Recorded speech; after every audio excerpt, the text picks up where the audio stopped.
Assalomu alaykum aziz yomg'irlatib sug'orish YouTube kanalimiz kuzatuvchilari.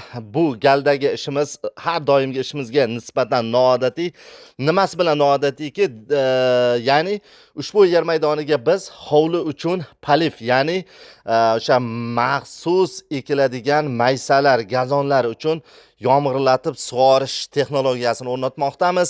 Ushbu yer maydoniga albatta gazonga yomg'irlatib sug'orish o'rnatishda gazonlarni ustidan sug'organda turbalar yer ostida ko'rinmasligini e'tiborga olgan holatda mana shu kabi yerlar kavlab chiqilmoqda. Ko'rganingizdek, bedani holati bugungi kunda juda ham zo'r va o'zimiz ishga qaytamiz. Hozircha mana mayda, ya'ni gazonlar uchun yomg'irlatib sug'orishni o'rnatish ish jarayoni ketyapti.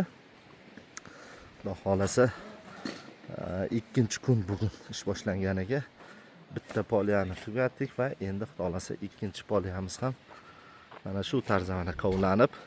Nima uchun kovlanadi? Muzlash ehtimoli katta yuqori bo'lgan joylarda mana shu kabi kovlab turbalarni yer ostiga ko'mib yuboradigan bo'lsak, sifat borasida bir muncha yuqori natijalarga erishimiz mumkin bo'ladi.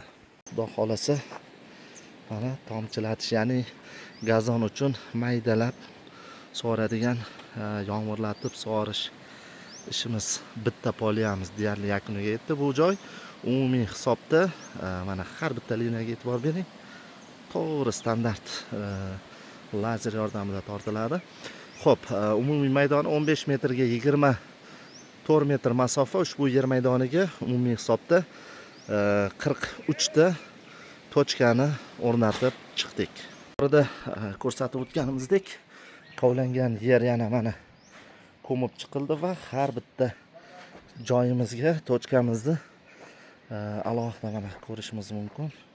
Akkuratniy, ya'ni qulay tarzda hammasi ko'mib chiqildi bu tomon va bu tomonda hali mana asosiy liniya kraniklar hammasi bitta joyga jamlanish uchun turbalar tortib chiqilgan. Bu tomonda esa ishlar, montaj ishlari ketmoqda.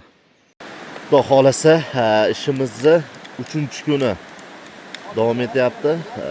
Mana bu yerda ham xuddi shunaqa har bitta tochkaga loyiha asosida bir xilda suv yetishini hisobga olgan holatda mana shu kabi turbalarimiz yana e'tibor berasiz. Har doimgidek turbalarimiz o'zimiz bilan birgalikda sifatli sovuqqa, issiqqa bardosh bera oladigan turbalar va eng asosiysi turbalar yer ostiga 50 santimetrgacha ko'milganligini hisobiga muzlash ehtimoli juda ham past baholanadi. Bu tarafda o'sha maxsus apparatlar yordamida hamma narsa o'z joy-joyiga qo'yilyapti.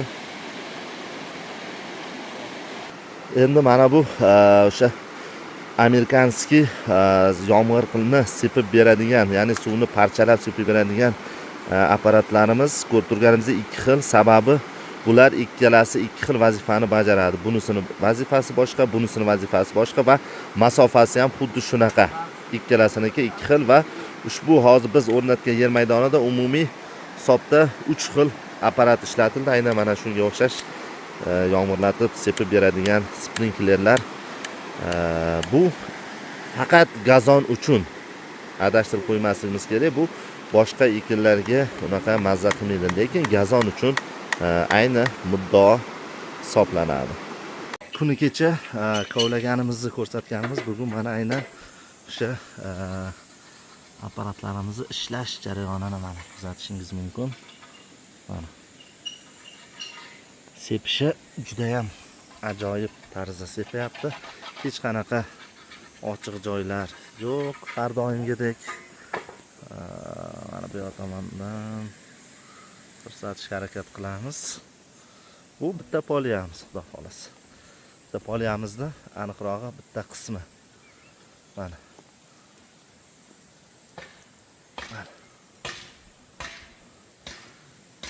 Asosiy kontrol mana bu yerdan boshlanadi. Kraniklarimiz hammasi o'sha yerdan bu tomonga qarab tarqalib sepish jarayoni ketaveradi.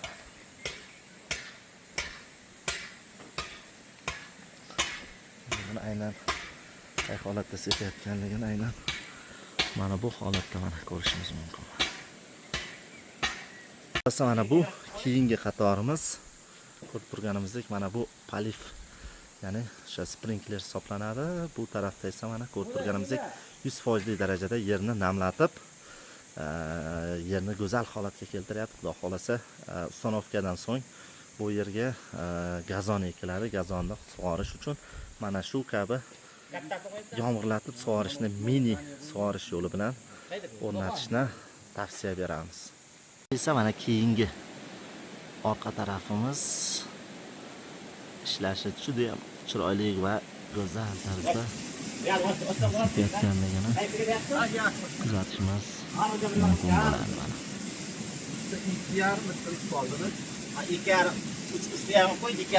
Mana bu keyingi rakurs. Ko'ryapsiz-a?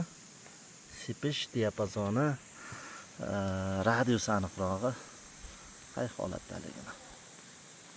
Bu mana keyingi qatorimiz va keyingi rakurs. Yaqinlashtiramiz mana.